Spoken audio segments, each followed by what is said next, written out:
will whisk over and clean you up. So, Scrub City keeps smiling people, throwing flowers, right? And he gets in his chariot with his charioteer, and they go on tour. But he can't sweep everything under the rug. So this is his first journey, and here are the things that he sees, because they pop up, or according to the tale, the gods, seeing that this is happening, present him with his vision. There is, by the way, I'm giving you kind of the core elements that I've heard said over and over again in this tale, possibly slightly embellished, but you have a very traditional hagiography in your reader, and you can compare the two of them. He sees a sick man, and he is aghast, and he says, and this sick man is getting more help from our medicine than the ones he could have seen. He asks his charioteer, "What is that?" And he's told, "Lord, the sick man." Said, "How did that happen? Does it happen? Does it happen to everyone?" "Yes, my lord." "Did it happen to me?" "Yes."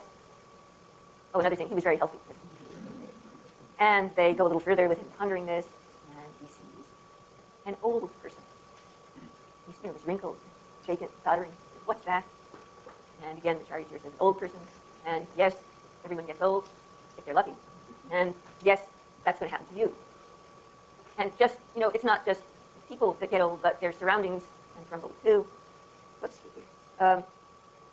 Next one, I guess. Okay, this is part of the Imagine Peace ads, but this is an actual photograph with a little side. And this is an 80-year-old woman in a war zone, and that's her house. The Buddha is, in a state of, and this is now shock number 2. They go on further, and he sees a dead man. This is a rare photograph of a very old photograph of a Civil War battlefield. So the Buddha is now completely horrified. He comes back to the palace. He looks around, and he realizes no longer can he enjoy the sumptuous food and the dancing displays and the MTV and his wife and son, because now he sees not only what's going to happen, but he sees that it's happening right now. And we're getting now to the subtler moment-to-moment aspect of all this. Situations get sick and old and die. And then the next situation happens, right? There's some experiments where people were economic psychology. So do people actually know what's going to satisfy them? Okay, eat the ice cream you like best each day, a set amount, and then fill out this rating form. First, how much am I going to enjoy this? And then, day 1, how much do I enjoy it? Day 2, how much do I enjoy it? And the ratings go, meow. Try it. Happens with yogurt, too. The Berkeley version of this, they use yogurt. Relationships, have you noticed? You have to press the resume button. The legend of the Scheherazade, 1001 Nights. Okay, she's married to a king who marries a new woman each day and has them beheaded in the evening. And she has to find a way of keeping his interest, which she does by telling stories, inventing the serial. So he has to keep her alive till the next day so he can find out the ending. The classes, you're eager to get into classes, and then what's going to happen in the middle of the class? Not this class. Just a little lump. And then we have this terrible thing called exams to kind of get you motivated for the wrong reasons towards the end. So every moment is kind of that way. And he's got to do something about it. Okay? He's got to escape this life. So now we have the first was the little escape, or the little journey. Now we've got the great journey. And he's found that all of the things he wants don't really work and make him happy because he has them all. He's found that he can't escape the things he doesn't want. So now he convinces his charioteer to drive him out of the palace at night. He switches clothing with the charioteer, and he goes forth into the India that I was describing, with people roaming around, this whole great experiment. And he says, okay, I want out. And there are all kinds of meditations there, and he studies with teachers, and he practices the meditation of the day. Now, I'll bet that you think, most of you, that meditation is going to be a way out. What's your image of meditation? You're going to sit there and you're going to have a blank mind and you're going to relax. Yes, something like that. Or you're going to develop skill to tame your mind, and you're going to relax, and you're going to get out of the things that are bothering you. So he meditates and he concentrates and he goes into altered states. It's another thing maybe you think it's an altered state. And he gets states of bliss, another thing you may think, and states beyond bliss, and he goes into what are called, a name for special states. And it does not satisfy him. He realizes that all he's doing is becoming more ignorant, just like your parents think, probably, unless they were 60, could be, but it's doing, if you say meditation, how many of you do some kind of meditation? Oh, wonderful, or some kind of relaxation, or some kind of yoga. There's somebody in your life who's there, navel gazing, you're just going to become a big slug. Well, he found that there was a sense in which, no, this was not getting him what he wanted. So, and you'll notice, by the way, this is the part of the story that usually gets rubbed out when it's told in our culture. So people just love the early life and the 3 visions, but they go to the next part I'm going to talk about in a second. They kind of leave out that he tried the meditation and it didn't work for him. Then he tries austerities. That gets put in. Boy, he's really going to be disciplined and not eat anything. And that doesn't work. And so then the next part is where he decides to sit down and is not going to, I'm not getting up till I'm enlightened. There was a cartoon that I had posted by my door and somebody took it, which is one of those old Herman cartoons of a little man lying in bed all covered up except his nose is poking out of the covers. And the caption is, I'm not getting up till the world says it's sorry. Okay, so how does this story relate to our psychology? What the Buddha has done in this mythic journey is he's been the perfect person at the three major things that we want and can do in the world. Okay, and this is, in our view, that it's called by different names like behaviors of action tendencies, personality psychology, motives, in all the modeling that's going on. Now you have attractor principles and the little circles and things going around. And the first of them, called approach. This is when you had rats running mazes and they would approach something. And that's been called various things: desire, greed, passion, wanting. Okay, you get the idea. And we're doing it all the time. You want what you want. Okay, so it's to get what you want. Oops.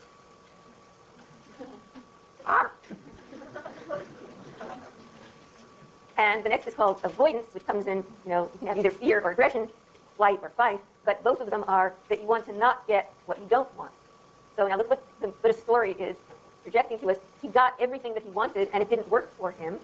And he discovered when he went off to the city, and then when he contemplated, that there was no way that he could avoid getting what he didn't want. In other words, sickness, old age, and death were all around him all the time, and in the gross way, that was what was going to happen to his body and his mind as far as he knew about it. Okay. Flight, no way to do that. Fight, oh, this did not come out. These are two rats that have been in a crowded situation like you're in. And what happens to rats when they get crowded is they get very cantankerous and ornery, and they normally get along fine, but they start to fight. And finally, now our psychology doesn't make a whole thing out of this. Boredom is not considered one of the basic emotions. Folks in traditions that meditate a lot, it's one of the basic emotions. Okay. You can ignore things. That's what he found in the meditation that he did. So are things hopeless? Now we get to the Buddhism is such a depressing, world-denying kind of thing. Well, yes and no. Think about it. Here we are, and what our minds are capable of doing is really enjoying getting off on this story that I've just told you, and that you probably heard before. That is, people just love it when folks who have everything aren't happy. The whole celebrity business, the Hollywood stars who have everything, and then you discover that they're actually on drugs and shoplifting and miserable, getting divorced, and yum, yum, yum. Now, that's partly, you could say, well, sour grapes, but it's the people that you're jealous of. They're people just like you that have something you think is yours. You don't go around being jealous of these guys, but, it tickles something deep inside when they're not all that happy.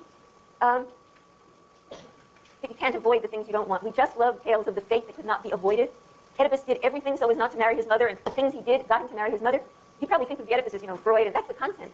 The form of that tale is that you can't avoid your fate. And people love those stories in cultures that don't believe in fate, like us, most of us. But, it tickles something. So, and finally, okay,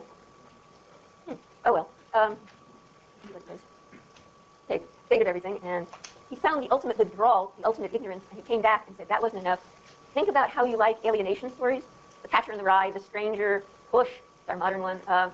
Somewhere or another, or these road trips across America, the disaffected guy with a beard that you get on Hollywood, or the woman who leaves her husband and gets in the car and goes off and it's raining and then things happen. Somewhere or another, you probably like one of these stories. Okay, that gets at there's something about the ignorance that is yummy when you contemplate it in that way. What is happening from this Buddhist perspective or meditation perspective is that your wisdom is saying, hey, yeah, this is all really true, but I'm contemplating it now from a different perspective, a different aspect of the mind or the, heart, being, soul, whatever it is, whatever you want to call it, is saying, oh, yeah, and feeling a little better for contemplating these things. Well, okay, with the Buddha, then he got enlightened, but we've got the whole class to talk about that. And now you have a weekend coming up in a couple more days. So I want to leave you with, you had a little contemplation, and now you see the point of that more, maybe, that looking around, what's my mind doing? Is this really true? And now, one more second, a pre-meditation exercise. Try just sitting quietly for 5 minutes a day. 5 minutes, no more. And just being you. Okay, personal time. No technique. Techniques come later. Just, I'm going to be me for 5 minutes. You don't have to be sitting. You can be walking. And we'll see you on Wednesday. The holiday. Monday. We're gonna collect them somewhere. Yeah. Okay. Let's start a pile. Pile. Yes. Oh yeah. How do you feel? Oh, how wonderful. Well, no, graduate students have priority to get in. So if you told me you were graduate students, I think graduate students, oh, for sure, yes. Oh, yes, for sure. So also, well, how about, Monday, we don't have Monday. Probably, yeah, well, today, later in the day, like, around,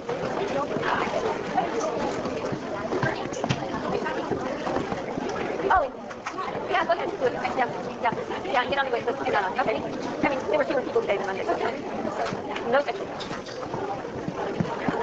Oh, I'm putting up something better. On the website, you're going to get outlines, and the outlines are going to show the logic of it better than the lecture notes. So you've already got the one for Monday. Yeah, for Monday's lecture. It's on the website is on Blackboard, and the GSI assured me you would all know how to get to it. Yeah, Blackboard. Oh, yeah. Okay. Yeah. I had emailed you regarding the running lane. Yes. So if I decide to what would that exactly entail? It would be for students or units, so it's saying. Oh, number of units you want. And just go to the Psychology of Student Services and tell them, they'll give you forms and I'll sign them. And as far as requirements on your end, I was required to do a 10-page paper, you said? Or two ones. And what specifically? Same as the rest of the class, we'll talk about that. Supplying anything in the class, anything outside the class. You'll see what that means. So it's I think papers. Now if I were to do 10 page, that would be.